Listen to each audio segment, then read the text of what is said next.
लायक निकल से मेरे सुपरस्टार को तुम तुलना कुत्ता से बोलते हो। आज तक भैया बोलते थे ना तुम्हारे सुपरस्टार को, अब कोई नहीं बोलेंगे। कोई चोरा के गौला दिखा दे बनी, पूरा दुनिया देखले बा।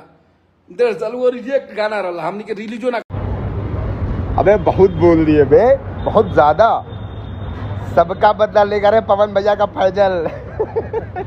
विशाल सिंह माने की आके लाइव बच्चे बच्चे गाड़ी तारी को ज़्यादा बड़का स्टार भइल बा है।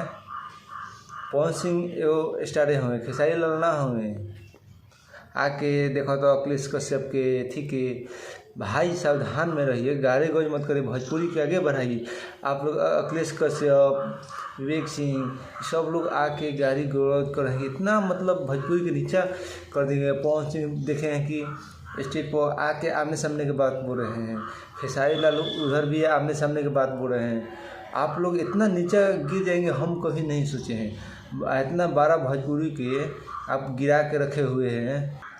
पब्लिक बुर्बक है ना कि आप लोग को सपोर्ट भी करते हैं। आप लोग इतना नीचा आपस में झगड़ा कर रहे हैं। आप इतना बड़ा लेवल पर पहुँच कर इतना दोनों भाई आपस में झगड़ा कर